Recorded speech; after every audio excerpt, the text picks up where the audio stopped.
National Herald मामले में सोनिया गांधी और राहुल गांधी को बड़ी राहत मिली है या ये किसी नए बड़े संकट का आगाज है, संकेत है। कानूनी पेचीदगियां बहुत है। ईडी की अगली चाल क्या होगी, क्योंकि उसकी चार्जशीट, जिसे वो टेक्निकल भाषा में अपना प्रोसिक्यूशन कंप्लेंट कहते हैं, वो खारिज कर दिया है। कोर्ट ने क्या कहा है, जो जांच शुरू की है दिल्ली पुलिस ने, उस जांच का क्या होगा, क्या उसका कोई कानूनी वैधानिक आधार है या वो एफआईआर भी क्रैश हो जाएगी, क्या पूरा मामला है। और बहुत चूंकि पेचीदा है, कानून की पेचीदगियां इसमें बहुत सारी है, इसलिए थोड़ा सा ध्यान से समझने की कोशिश कीजिएगा। और हाँ, हमारे चैनल को सब्सक्राइब जरूर कर लीजिएगा, बेल आइकन बटन दबाइएगा, क्योंकि अब इस ढंग से जब कोई भी हम वीडियो बनाएंगे तो आपको वो तत्काल मिल सके। तो जो पूरा आज राउज एवेन्यू कोर्ट का फैसला था और जो पूरा 2013 से अभी तक जो केस चला है, उसको बिटवीन द लाइंस अगर हम समझेंगे तो आपको नजर आएगा कि फौरी तौर पे सोनिया गांधी और राहुल गांधी को बड़ी राहत जरूर मिल गई है। जो 2013 में जो सुब्रमण्यम स्वामी ने पटियाला हाउस कोर्ट में जो कंप्लेंट दायर किया था और उसको कॉन्ग्रेस में ले लिया था, उसके बाद इन दोनों को बेल लेना पड़ा था, जमानत लेनी पड़ी थी, और आज भी वो जमानत पे हैं। उसके बाद ईडी में भी बहुत कुछ हुआ। ईडी में उस वक्त एक ज्वाइंट डायरेक्टर थे, मैं पूरा नाम भूल रहा हूं, समलाल करके थे, वो उन्होंने मना कर दिया था कि ये इस मामले में मनी लॉन्ड्रिंग का केस नहीं बनता है। बाद में उनको हटा दिया गया और फिर मनी लॉन्ड्रिंग का केस रजिस्टर हुआ कि इस मामले में, नेशनल हेराल्ड मामले में 2000 करोड़ रुपए की मनी लॉन्ड्रिंग हुई है। खैर, जब चार्जशीट हुई थी अप्रैल में, तो आपने देखा था कि कांग्रेस की तरफ से जो एकमात्र जो था, वो सबसे बड़ा हमला इसी बात पे था कि एफआईआर कहां है। जो पीएमएलए है, prevention of money laundering act, उस एक्ट में साफ साफ है कि शेड्यूल ऑफेंस यानी कि सूचीबद्ध अपराध, लगभग 44 अपराध सूचीबद्ध है। अगर उन अपराधों में कोई एफआईआर होती है, जांच होती है, तभी आप मनी लॉन्ड्रिंग की जांच ईडी शुरू कर सकता है, उसके बिना नहीं कर सकता है। पहले कोई प्रिडिकेट ऑफेंस यानी कि पहले कोई अपराध हुआ जरूरी है। प्रिडिकेट ऑफेंस नहीं होगा तो मनी लॉन्ड्रिंग का केस नहीं चलेगा। अब इस मामले में चूंकि कोई एफआईआर तो थी नहीं, सिर्फ सुब्रमण्यम स्वामी का एक कंप्लेंट था, और उस कंप्लेंट को जो ईडी के जो तर्क था, ईडी का जो कहना था कि भाई जो एफआईआर करती है पुलिस या कोई भी एजेंसी करती है एफआईआर, तो वो कोर्ट में जाता है और कोर्ट में चार्जशीट करती है और कोर्ट उसको कॉग्निजेंस लेता है कि इसमें सचमुच में अपराध हुआ है और ट्रायल शुरू होगा। चूंकि इसमें भले एफआईआर ना हो, कोर्ट ने कॉग्निजेंस ले लिया है, हाई कोर्ट और सुप्रीम कोर्ट तक ने उस अपराध के कॉग्निजेंस को एक्सेप्ट कर लिया है, कहा है कि बिल्कुल सही है, तो फिर मनी लॉन्ड्रिंग का केस चलता है। आज राउज एवेन्यू कोर्ट ने जो फैसला दिया, उस फैसले में ईडी के इस दलील की धज्जी उड़ा दी और यह कह दिया कि जब तक अपराध जो है वो एफआईआर जब तक नहीं होगी, तब तक आप मनी लॉन्ड्रिंग का केस नहीं कर सकते, भले आप चार्जशीट कर दें, वो केस बनता ही नहीं है। कोई प्राइवेट पर्सन अगर कंप्लेंट करता है तो उसके आधार पर मनी लॉन्ड्रिंग का केस आप नहीं चला सकते हैं, ये उसके फैसले में था, आज राउज एवेन्यू कोर्ट ने कहा, और ये बहुत बड़ी राहत है। और राहत के साथ साथ ये एक जो है वो डीलिंक भी कर दिया है कि जो सुब्रमण्यम स्वामी का केस था, जो प्राइवेट कंप्लेंट था पटियाला हाउस कोर्ट में, अब उस केस से ये नया केस बिल्कुल अलग हो गया है, ये नए सिरे से चलेगा। लेकिन क्या सचमुच में ये टिक पाएगा? क्योंकि 3 अक्टूबर को ईडी के कंप्लेंट पे दिल्ली पुलिस ने, ईओडब्ल्यू ने एफआईआर दर्ज की है और उसकी जांच शुरू हो गई है। एफआईआर की वो जांच शुरू हो गई है। तो क्या ईडी के कंप्लेंट पे जो दिल्ली पुलिस की एफआईआर है, उसके आधार पे जो पीएमएलए का, प्रिवेंशन ऑफ मनी लॉन्ड्रिंग का जो केस है सोनिया गांधी राहुल गांधी के खिलाफ, वो टिकेगा? थोड़ा सा सुप्रीम कोर्ट का इसमें लेना जरूरी है, क्योंकि ये सेम केस जो हुआ था वो छत्तीसगढ़ लिकर स्कैम में हुआ था। छत्तीसगढ़ लिकर स्कैम में ईडी ने एक प्रोसिक्यूशन कंप्लेंट फाइल किया था इनकम टैक्स ने, मतलब उसमें कि चार्जशीट के बराबर होती है कि इन्होंने सचमुच में आयकर की चोरी की है। तो वो जो फाइल किया था उसको आधार बनाते हुए ईडी ने पीएमएलए का केस रजिस्टर कर लिया था, जिस मामले में भूपेश बघेल के बेटे जो हैं वो जेल में हैं। उनके ऊपर भी लगभग 504 करोड़ रुपया ऐसे कुछ लेने, मतलब बहुत सारे पैसे लेने का है, मतलब एग्जैक्ट में अमाउंट मुझे अभी ध्यान नहीं है।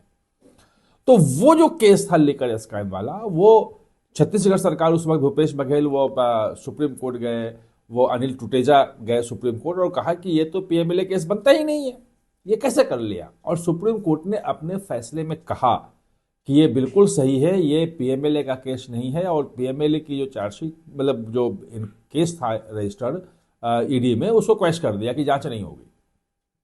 अब छत्तीसगढ़ में जब भाजपा की सरकार आई, विष्णुदेव साई की सरकार आई, तो ईडी ने छत्तीसगढ़ पुलिस को कंप्लेंट भेजा कि ये हमारी फाइंडिंग है, सुप्रीम कोर्ट ने इसको क्वैश कर दिया है, लेकिन ये ऑन रिकॉर्ड सब कुछ हमारे पास है, सबूत है, इसके आधार पे आप जांच कीजिए।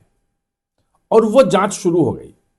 वहां पे भूपेश बघेल के बेटे अरेस्ट हैं, बाकी सब चीजें हैं, वो पूरा लिकर स्कैम पूरा जांच वहां पूरा शुरू हो गया। फिर ये सुप्रीम कोर्ट आए कि ईडी के कंप्लेंट पे पुलिस कैसे कर सकती है एफआईआर। अब 16 सितंबर को आप ध्यान देना, क्रोनोलॉजी आप समझो कि 16 सितंबर को सुप्रीम कोर्ट का फैसला आता है कि अगर ईडी को कोई जांच में कुछ तथ्य मिलते हैं, कुछ सबूत मिलते हैं, तो वो पुलिस को कंप्लेंट कर सकती है ईडी, उसमें कोई रोक नहीं है। यानी कि लिकर स्कैम में छत्तीसगढ़ में जो छत्तीसगढ़ पुलिस ने जो एफआईआर की है वो सही है, एक बड़ा लीगल आधार मिल गया। और ईडी की जो पुरानी जांच थी वो तथ्य तो वही है, गवाह तो वही है, सबसे पूछताछ, आरोपी भी वही है, सबका पूछताछ है, सबके रिकॉर्डिंग है। तो ये सारी की सारी जो रिकॉर्डिंग है, इसके आधार पे ईडी जो है कि जांच उसकी सही पाई गई। अब जब ये मामला सामने आया तो ये बात उठी कि जो सुब्रमण्यम स्वामी का केस है नेशनल हेराल्ड मामले में, कंप्लेंट जो है वो बहुत कमजोर है, और उसमें लीगली जब देखा गया तो ये हुआ कि अगर प्राइवेट पर्सन अपने कंप्लेंट वापस ले लेता है तो केस गिर जाएगा, अगर प्राइवेट पर्सन की डेथ हो जाती है तो भी केस खत्म हो जाता है। तो अगर पुराना केस खत्म हो गया, मेन केस खत्म हो गया, तो फिर ये पीएमएलए खत्म हो जाएगा। और सुप्रीम कोर्ट की एक बैकिंग आ चुकी है, 16 सितंबर का फैसला आ चुका है। उस फैसले को आधार बनाते हुए दिल्ली पुलिस ने एफआईआर दर्ज कर ली, और जो कुछ नहीं हो रहा था पटियाला हाउस कोर्ट में, जो जांचें नहीं हो रही थी, वो सब कंप्लीट कर, जितने भी नेशनल हेराल्ड जो है, वो जो एसोसिएट जनरल जो है उसका जब गठन किया गया था, वो उस मामले में लगभग 2-2.5 हजार लोग थे जिन्होंने पैसे दिए थे, कंट्रीब्यूट 1937 में किया था, जवाहर नेहरू उसके हेड थे। उसमें मार्कंडे काटजू के भी पिताजी थे, उसमें जो प्रशांत भूषण के दादाजी शायद उन्होंने भी दिया था, बहुत सारे लोगों ने दिया था। उसमें दरअसल 2014 में कांग्रेस रहने के बाद भी 2025 तक गवाही तक नहीं हो पाई थी, क्योंकि सुब्रमण्यम स्वामी की मंशा क्या है ये सरकार समझ नहीं पाई कि आखिर वो केस बढ़ क्यों नहीं रहा है। और केस नहीं बढ़ने के पीछे सुब्रमण्यम स्वामी की भूमिका महत्वपूर्ण, कंप्लेंट उन्हीं का था, और वही कुछ नहीं कर रहे हैं तो कोर्ट करेगा क्या, ये एक बड़ा सवाल था। अब चूंकि सुब्रमण्यम स्वामी इससे अलग हो गए हैं, तो वो उनका कंप्लेंट की कोई वैल्यू नहीं है, और दिल्ली पुलिस जो है वो जांच कर रही है, और जितने भी कंट्रीब्यूटर थे उनके परिवार के लोग, मार्कंडे काटजू हैं, उनके परिवार के लोग हैं, ये प्रशांत भूषण हैं, इन सबसे पूछताछ की जा रही है कि क्या जब पूरा का पूरा नेशनल हेराल्ड केवल 50 लाख रुपए में ट्रांसफर कर दिया गया यंग इंडिया को 2010 में, तो आपकी सहमति ली गई थी, क्योंकि स्टेक होल्डर आप हो, शेयर होल्डर आप हो, तो शेयर होल्डरों की अनुमति ली गई थी, या अपने आप कांग्रेस ने यह कर दिया, यह एक बड़ा सवाल है। तो केस मजबूत हो रहा है। जो मेरी ईडी में बातचीत हुई है, उनका कहना है कि एक तो अब सरकार कोशिश करेगी कि जो सीबीआई की दिल्ली पुलिस की एफआईआर है उसको क्वैश करवाए। सरकार नहीं, मतलब ये सोनिया गांधी, राहुल गांधी, कांग्रेस कोशिश करेगी उसको प्रोटेक्ट करने के लिए। जिस फैसला रेवेन्यू का जो आज का फैसला है उसके खिलाफ हाई कोर्ट में अपील करेंगे कि ये जो फैसला है ये भी अपील पेंडिंग है, वहां पे सुनवाई चलेगी।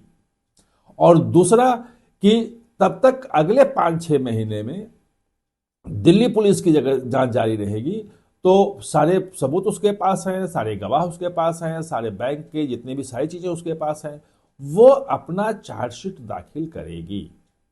और अब जो ईडी के जो नई जो केस होगा, जो नया एफआईआर दर्ज, ECIR बोलते हैं ईडी में जो एफआईआर होता है उसको, तो वो जो नया होगा वो दिल्ली पुलिस के जो एफआईआर का जो केस की डायरी है उसके आधार पे हो जाएगा। यानी कि तत्काल में भले आपको राहत दिख रही हो कि सोनिया गांधी, राहुल गांधी को राहत मिली है, लेकिन एक बड़ा पुख्ता केस बनने की तैयारी भी हो गई है, जो किसी एक व्यक्ति के गवाही पर निर्भर नहीं करेगा, बल्कि पूरा दिल्ली पुलिस की विस्तृत जांच के आधार पर होगा। और वो लंबे समय में गांधी परिवार के लिए ज्यादा बड़ी मुसीबत बन सकता है। आप हमारे साथ जुड़े इसके लिए बहुत बहुत धन्यवाद। और हाँ, चैनल को सब्सक्राइब करना ना भूलें, इसका बेल आइकन दबाएं ताकि नया वीडियो कोई भी आए तो उसका नोटिफिकेशन समय पे